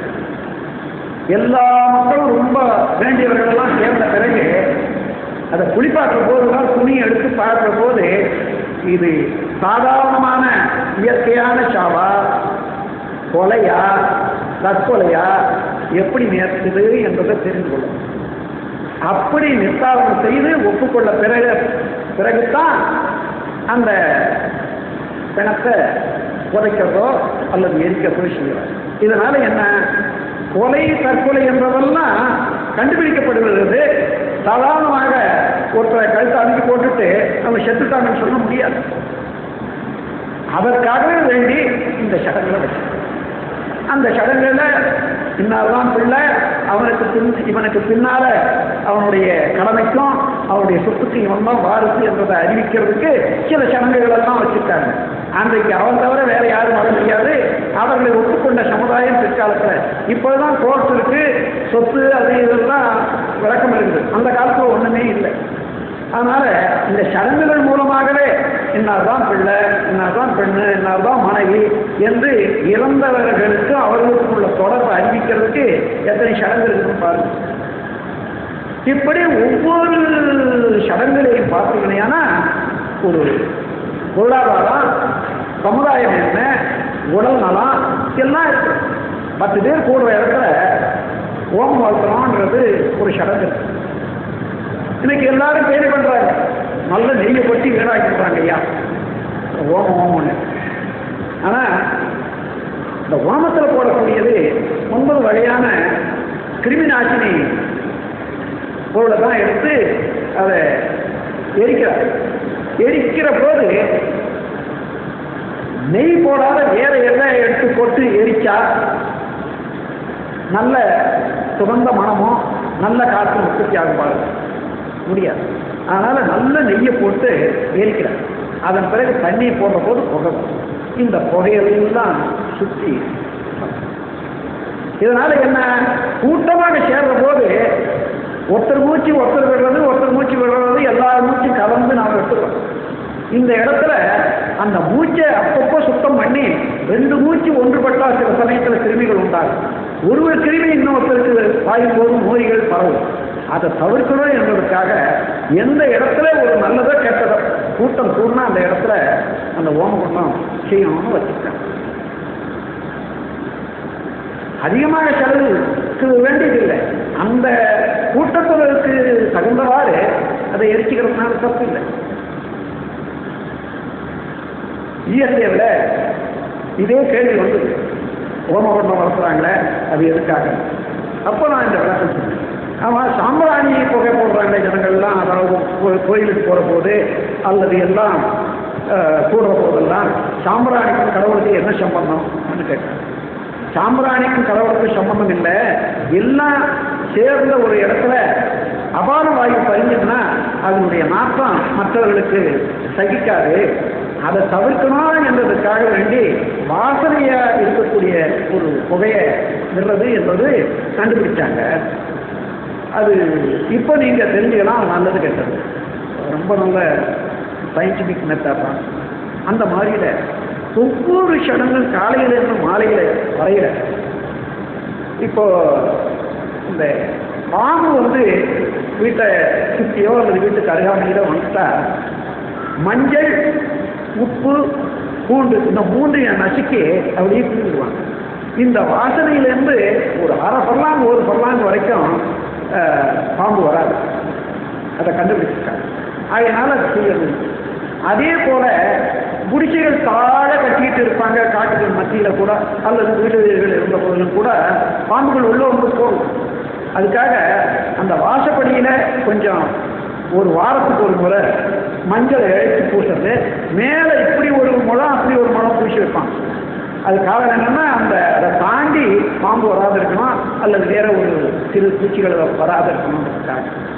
இவைகளெல்லாம் இந்த சாதாரண அதனுடைய காரணம் அறியாதவர்களுக்கு இது ஏதோ ஒரு அனாவசியமான பழக்க வழக்கங்களாகவும் மூடர்களுடைய பழக்கமாகவும் தெரியும். இல்லை, மூடப்பழக்கம்னா அர்த்தம் அறிஞ்சு கிடக்கக்கூடிய பழக்கம்.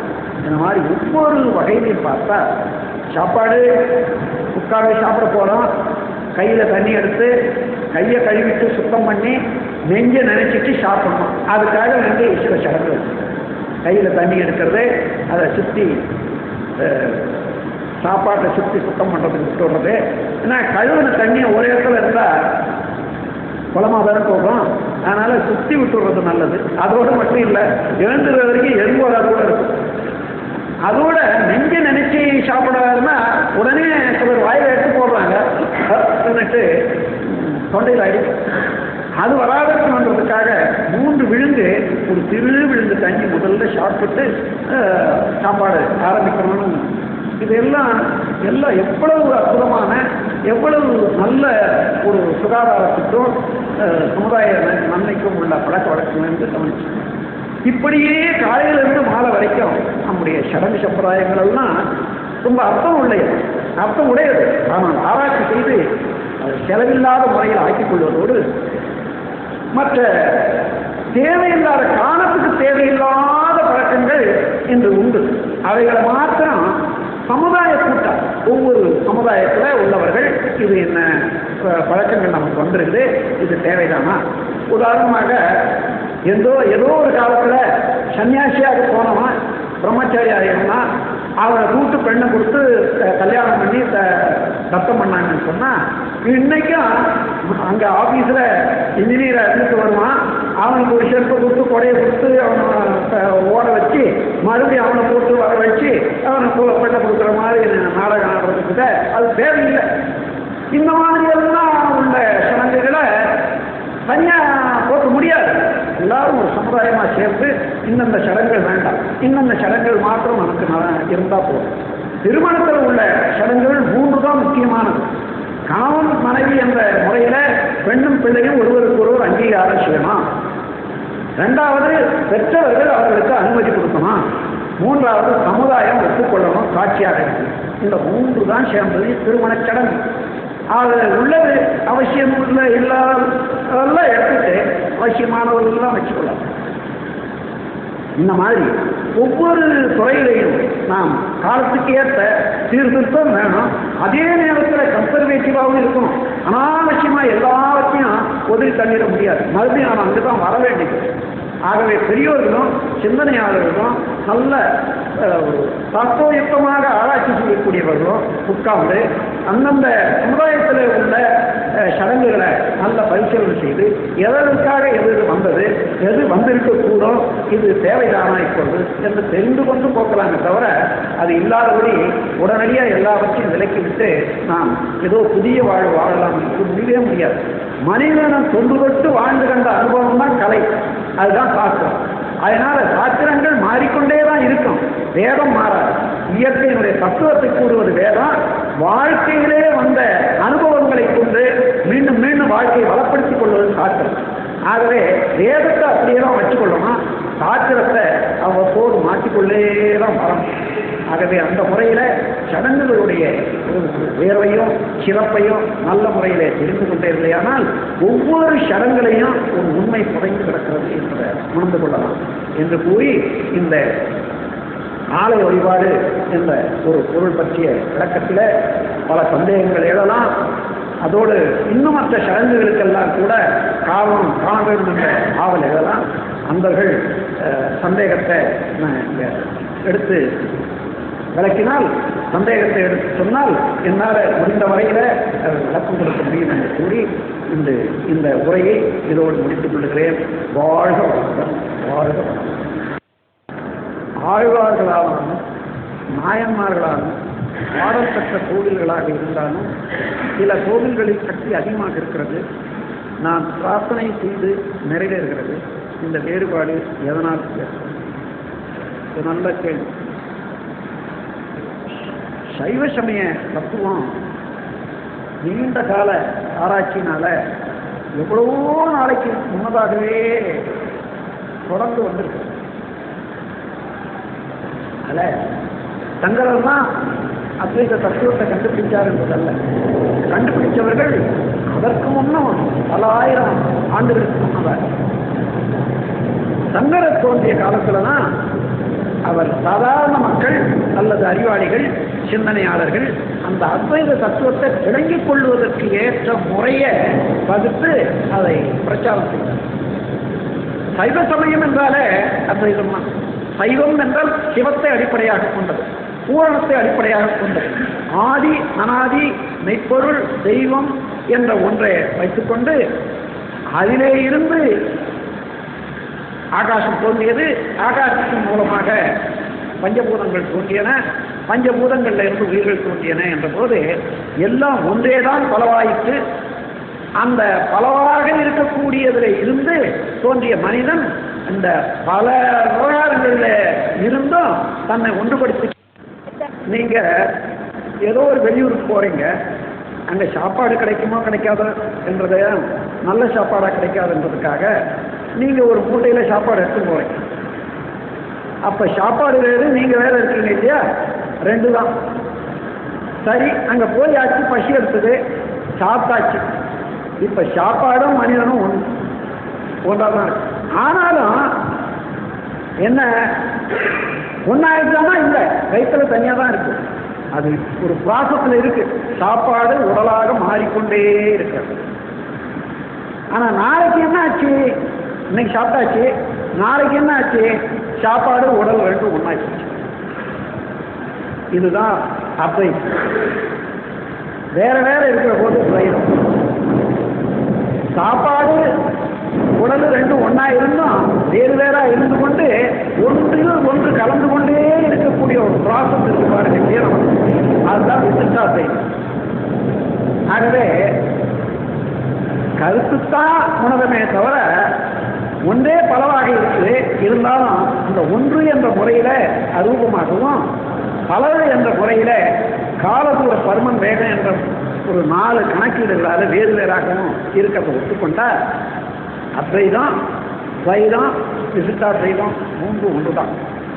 ஆகையினால சைவ சமய தத்துவத்துக்கும் சங்கராச்சாரியாருடைய அத்வைதத்துக்கும் வேறுபாடு இல்லவே இல்லை. அதையே தான் அவர் காலத்தால ஒவ்வொரு மகான்கள் தோன்றி தத்துவத்தை நல்ல அந்தந்த கால மக்களுக்கு தேவையான மொழியில முறையில விளக்கி வர்றாங்க. அதுல சங்கராச்சாரியார் ஒருவர் நமக்கு அத்வைத தத்துவத்தை விளக்கிறார்.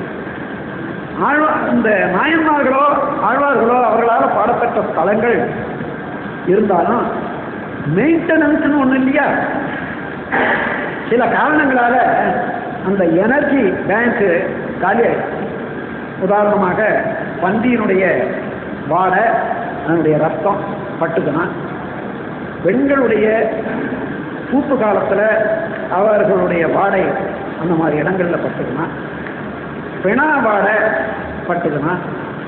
அது அந்த எனர்ஜி பேங்குக்கு அந்த ஆற்றல் அழுத்தத்தை குறைக்கும். அதனால அதை சுத்தமாக பாதுகாக்கணும் என்ற ஒரு முறையை வச்சுருக்காங்க.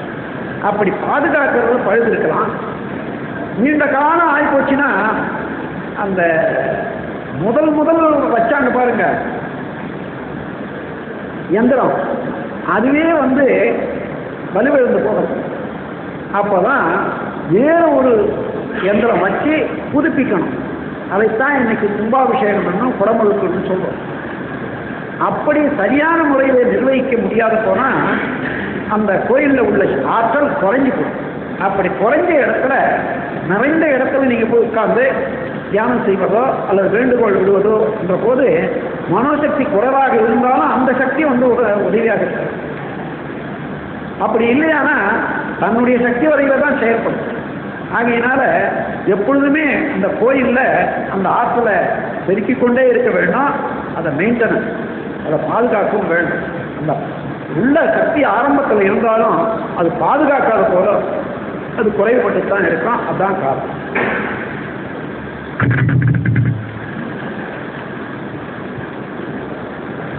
மொட்டை அடித்தல், காவடி அடித்தல் போன்ற வேண்டுதல்கள் அர்த்தமற்றது. அதாவது ஒரு நோயினால ரொம்ப சிங்கி உள்ள போயிட்டு நான் பிழைக்க மாட்டோம் என்ற நம்பிக்கையற்று போகிறோம். அந்த சமயத்தில் ஒருத்தர் வேண்டுகோள் சொல்கிறாங்க, நான் காவடி செலுத்துறேன், நான் அதை செலுத்துறேன், இதை செலுத்துறேன்ற போது இவனுக்கு அதை செய்ய வேணும் என்பதும் கடவுள் நினைவு ரெண்டும் உண்டாகுது. இந்த செய்ய வேணும் ஏதோ ஒரு கடமைகளை தன்னை இணைச்சு கொள்றான் பாருங்க. அதனாலேயே இந்த ஊசலாடு உயிர் கூட சில சமயம் சிறுக சிறுக சிறுக சிறுக சக்தி பெற்று வந்துடும். அதற்காகத்தான் வேண்டுதல் செய்யும். இந்த காலத்தில் சில வேண்டுதல்கள் வேற மாதிரியாக இருக்கும். அண்ட வீட்டுக்காரனை கடமாக்கணுன்றதுக்காக வேண்டி அந்த சமயத்தில் அவனுக்கு தாங்க முடியாத ஒரு வேண்டுதலை பக்கத்து வீட்டுக்காரன் சொல்லிட்டு போகும். இன்னொரு அம்மா திருப்பதிக்கு மொட்டை அடிக்கிறோம் சாமி இந்த பராப்பிட்டு போடுவாங்க. அந்த மாதிரியான ஒரு வேண்டுதல்லாம் இல்லாதபடி உண்மையாக ஒரு நல்ல எண்ணத்தோட வேண்டுதல் எல்லாம் அது அர்த்தம் உள்ளவை தான். அதான் அந்த உயிருக்கு ஒரு பிடிப்பு கொடுக்கறது. நான் இதை செய்து முடிக்கணும் கடவுளுக்கு என்ற ஒரு பிடிப்பை கொடுக்கறது, அந்த நேரத்தில் கடவுள் நினைவை ஏற்படுத்துறது. இதனால் சாதாரண ஒரு சிக்கலுள்ள ஒரு மனதில் இருந்து சிக்கலை விடுவித்துக் கொண்டு அகண்டாகார நிலையும் மகாசக்தியும் பெறுவதற்கு ஒரு வாய்ப்பு. கருப்பசாமி, மாடசாமி போன்ற சாமிகளுக்கு முட்டை, மது, மாமிசம் போன்றவைகளை படைக்கிறார்கள். உண்மையிலேயே அவைகள் திருப்தி அடைகின்றன. அது மது மாம்சத்தில் தான் கடவுள் திருப்தி அடைகிறாரா என்ற கேள்வி எழுப்பதுக்கு முன்னாடி நீங்கள் படைக்கிற காய்கறி சாப்பாட்டில் தான் திருப்தி அடைகிறாரான்னு கேள்விப்பட்டிருக்காங்க. அதில் நம்ம நாட்டில், இந்திய நாட்டில் 5 வகையான நிலங்கள். குறிஞ்சி, முல்லை, மருதம், நெய்தல், பாலை. இந்த முதல்ல முல்லை உலகத்தில் தோன்றியது குறிஞ்சி தான். காரணம் என்னன்னா, நீர் சூழ்ந்த உலகம். நீர் சூழ்ந்த உலகத்தில் நடு மையத்தில் வெப்பம் ஏற்பட்டு அங்கே இருந்து எரிமலைகள் மாதிரி வந்து மேலே இருந்து தள்ளி நீரை தாண்டி வந்த போது அது உறைந்தது தான் மலைகள். அப்படி ஏற்பட்டு தான் மலை, முதல்ல மலை தான் உற்பத்தி ஆச்சு.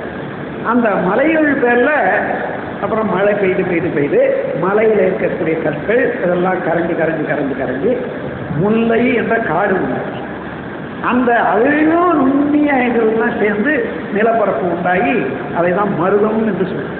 அது நிலைக்கு உள்ள விளைநிலை. கடலோரங்களில் உள்ளதை நெய்தல் என்று சொல்கிறோம். இந்த பூமியினுடைய வேறுபாடு நடுமையத்தில் ஏற்படக்கூடிய இதனால சில இடங்களில் பூமியினுடைய சர்ஃபேஸ் மேலே அப்படியே தூக்கிடும். ஒரு 10 மைல் தூக்கிடுன்னு வச்சுக்கிறாங்க. அதாவது நீர்பரப்பை விட நிலப்பரப்பு 1 மைல் தூரத்தில் மேலே வந்துட்டுன்னு வச்சுக்கிறாங்க. அப்படியே அந்த மணலோடு வந்து தூக்கி மேலே வந்துட்டுன்னா அது வந்து டெசர்ட், அதுதான் பாலம். அப்போ இந்த மாதிரி ஐவகை நிலம் இருக்குது இல்லையா. முதல்ல தோன்றிய குறிஞ்சியில் வாழ்ந்தவர்களுக்கு என்ன வேணும்னு கேட்டால் அவங்களுக்கு சாப்பாட்டுக்கு ஒன்றும் பஞ்சம் இல்லை.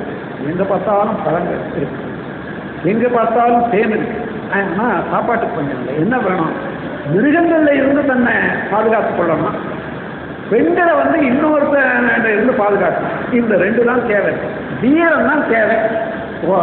சண்டை போட்டு வீரத்தை காட்டி வெல்ல வேண்டியதுதான் தேவை. அப்போ அவர்களுக்கு அந்த உருவத்தை கற்பிச்சுக்கு தெய்வத்தை இருக்க போது வீரனாகவே காடம் மாடம் என்ற முறையில் தெய்வங்களை வச்சாங்க. அப்போ அந்த வீரத்துக்காக செய்யக்கூடிய பூஜையில் என்ன வைக்க முடியும்? நைவேத்தியம். நைவேத்தியம் எல்லாம் கடவுளுக்கல்ல. எந்த பக்குவத்தோடு நீங்கள் ஒரு மந்திரத்தையோ அல்லது மந்திரத்தையோ செய்கிறோமோ அப்போ உடல்ல ஏற்படக்கூடிய மாறுதலுக்கு பேலன்ஸ் பண்ணுறதுக்கு தக்க உணவு கொடுக்கணும். அதுதான் நைவேத்தியம். இப்போ கூட நாம் வீட்டில் செய்யணும்னா கூட ஒவ்வொரு தேவதைக்கும் ஒவ்வொரு விதமான நைவேத்தியம் செய்யணும். தேவதைக்கல்ல, அதை செய்து முடித்த பிறகு அந்த மாதிரியான உணவு தான் அதை பேலன்ஸ் பண்ணணும். அதே போல் அந்த காலமானம் என்ற முறையில் அவங்க வீரத்தனமான பூஜையை செய்த போது அதுக்குரிய பேலன்ஸ் பண்ணக்கூடிய உணவு வேணுமே. அதுக்காக வந்து கல் மாம்சம் இதைகள்லாம் வச்சு படைச்சாங்க. அதுவும் அவரவர்கள் பழக்கத்தில் எதை சாப்பிட்றாங்களோ அதையே வச்சு படைக்கிறது என்பதில் விஷயம். சகுனம் நல்ல நேரம் பார்ப்பது, காரியங்கள் செய்வது மூட நம்பிக்கையா. சகுனத்தை நம்பலாம், நம்பாமலும் இருக்கலாம். ஏன்னா சில இடங்களில் வந்து அந்த சகுனம் ஒரு மனதுக்கு ஒரு தெம்பு உண்டு பண்ணது. சில சமயத்தில் அது இல்லை. இருந்தாலும் அதையே நம்பிக்கிட்டு காலத்தை கெடுக்கக்கூடாது. இந்த சகுனத்தையும் நல்ல நேரம்னு ஒன்று வச்சுக்கிட்டான். ராகு காலம்னு சொல்கிறோம். ராகு காலத்தில் என்ன, நம்ம கடைக்கு போய் ஏதோ சாமான் வாங்கணும். இப்போ ராகு காலம் ஏன் வேண்டாம்? கப்பல் புறப்படுவது, பிளேன் புறப்படுறது, இன்னும் ரயில் புறப்படுறது ராகு காலம் பார்த்தா புறப்படும்.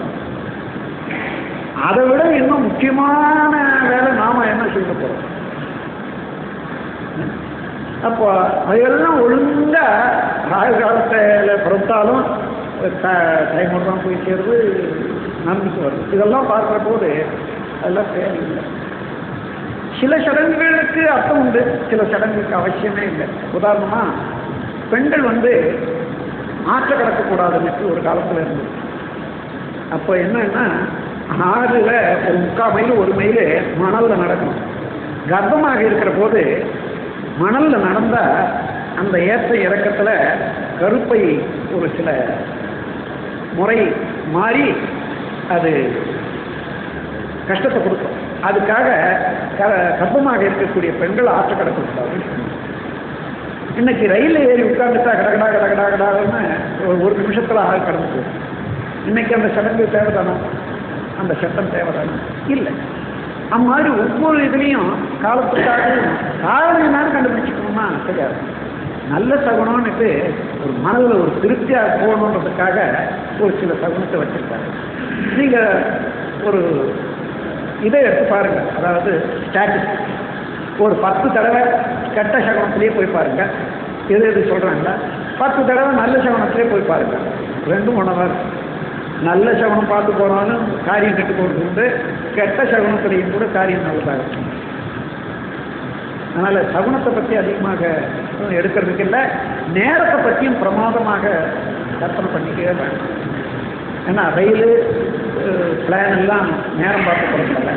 இந்த உலகத்தில் நாம் இத்தனை பேர் வந்திருக்கோமே, நேரம் பார்த்து வரவே இல்லை.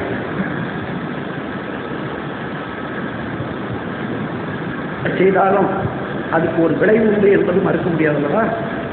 அதாவது ஒவ்வொரு செயலுக்கும் ஒரு விளைவு உண்டு. கையை தட்டினா சத்தம் வரும் என்பது இயற்கை அல்லது கடவுள் கட்டிக்காரன்.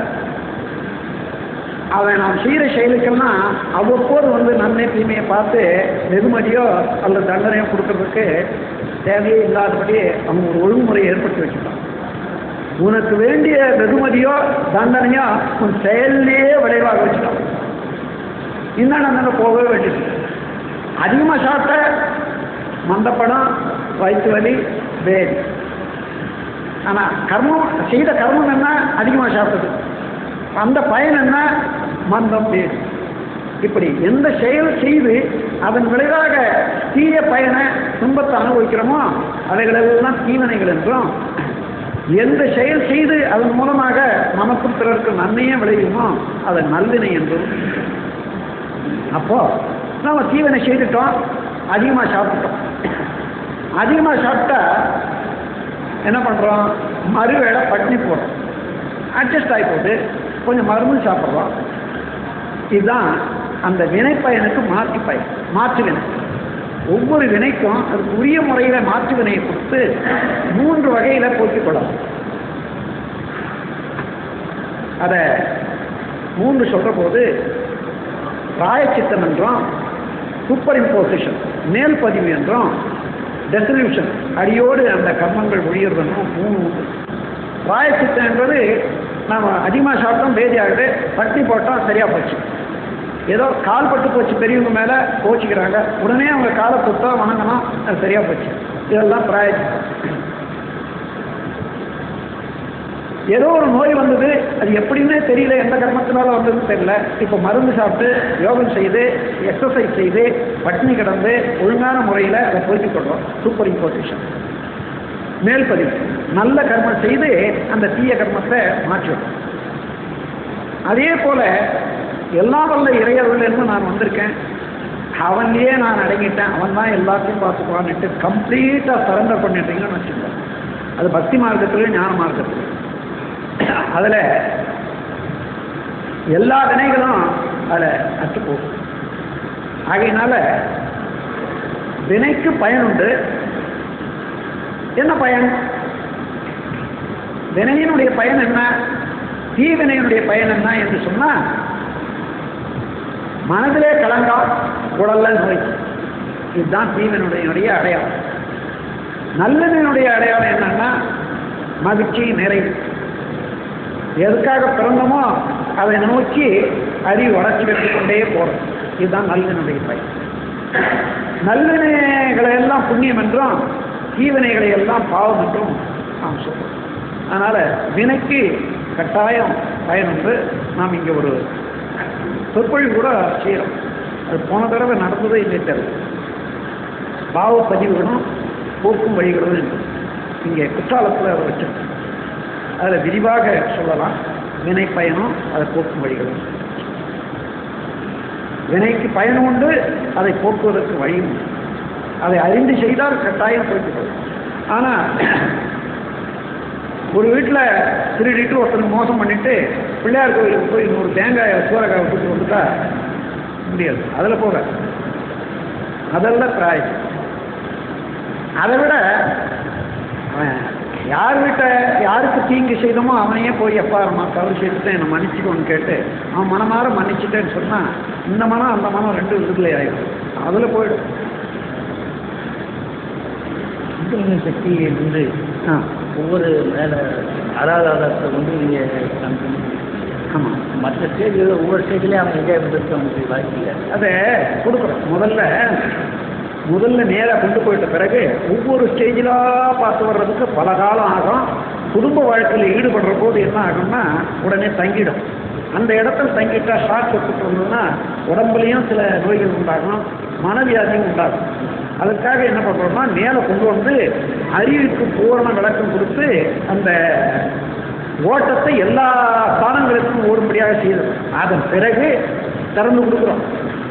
சுவாதிஷ்டானம், மணிபூரகம், அநாகமம், விசுப்தி என்ற 4 சக்கரங்களையும் திறந்து கொடுக்குறோம். அது இந்த மாதிரி இன்டென்சிவ் கோர்ஸ்னு வச்சு அந்த இன்டென்சிவ் கோர்ஸில் 9 மைய தவம்ன்ற போது அதில் விலைக்கு கொடுக்குறோம். அது விட்டு போகிறேன்.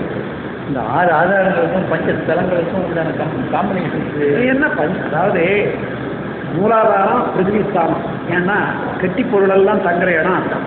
சுவாதிஷ்டானம் நீர் பொருள், நீர் இது வந்து அக்கினி, அதுதான் ஜீரணத்துக்கு உரியது.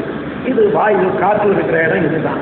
ஆகாசம் பிரபஞ்சகாந்த சக்திக்கு உணவை குறைச்சிக்கிட்டு மேலே சக்தியை பெருக்கிக்கொள்ளணும்னா இந்த இது உதவியாக இருக்குது. அதுக்கப்புறம் இது கண்ட்ரோல் ஆஃப் சென்சஸ்னுடைய புலன்களை அடக்குவதற்கு இது, பிரம்மஞானம் பெறுவதற்கு இது. ஆக 7 மணி 7 காரணம். திருமூலர் வந்து ஊன் உடம்பாலயம்னு ஆமாம், ஊன் உடம்பாலயம்னு பார்க்குற போது அவன் சரியாக நேற்று கிழக்க கால் வச்சாக்க அவனுடைய பாதம் கோபுரமாகவும் இந்த சிறப்புதானம் மூலஸ்தானம் வச்சு பாதிச்சுக்கணும்னு சொல்லி சில பேர் விளக்கம் தர்றாங்க. அதெல்லாம் இந்த கோயில் சிற்ப சாஸ்திரங்களில் எந்தெந்த மாதிரி புகுந்து எந்தெந்த மாதிரி வணக்க முறையில் செய்யணும்ன்றதில் அதை கொண்டு வர்றாங்க. இங்கே நமக்கு நாம் அந்த அதை தாண்டி இந்தாங்க வந்திருக்கிறோமே. ஆமாம், அதனால் இங்கே போய் அது தேவையே இல்லை. யோகத்துக்கு வர்ற போது இந்த உடலில் உள்ள ஒரு நிலையும் பிரம்ம ஞானத்துக்குரிய வழியும் தான் இப்போ பார்க்கணும். 6வது ஆதாரத்துக்கு போய் தான் பழனி கீழே வர முடியும். அது இது ஒரு புதிய முறை, சுலபமான முறை, எல்லா குடும்பத்தவர்களும் ஏற்று நடத்தக்கூடிய முறை. அந்த முறை வந்து ரொம்ப கடினமான முறை. அதனால காலத்துக்கேற்ற இது வேணும்னா இதுவே செய்யுங்க, அதுவே முடியும்னா அதை செய்யுங்க, யாரும் தடுக்க முடியாது. அடுத்து இதை வந்து சாதாரண உடல்நல சக்தியை வந்து 6வது கொண்டு போயிட்டு பழைய விளையாட்டு ஒவ்வொரு ஸ்டேட்ஸை கொண்டு போகிறதில்ல, அதுவும் கொண்டு வரோன்ற பின்னால் கொண்டு வர்றோம். இதை முதல்ல வழியை சரிப்படுத்திட்டு ஆபத்து இல்லாத ஆக்கிட்டு அதன் பிறகு ஒவ்வொரு சென்டராக திறந்து கொடுக்கும். 9 மைய தவறுனே வச்சு இந்த 9 மையம் என்பது உடலுக்குள்ளாக 7 மையமும் மூலாதாரம், சுவாதிஷ்டானம், மணிபூரகம், அநாகரம், விசுப்தி, ஆஜ்யம் ஒவ்வொரு இடத்துலையும் தவறு இருக்கிற போது என்னென்ன மாதிரி இருக்கணும்னா அதனுடைய பலன் என்ன என்று விளக்கி அவர்களுக்கு அனுபவபூர்வமாக அதை கொடுத்து அதன் பிறகு உலகை தாண்டி 2 மையம் பிரபஞ்சம்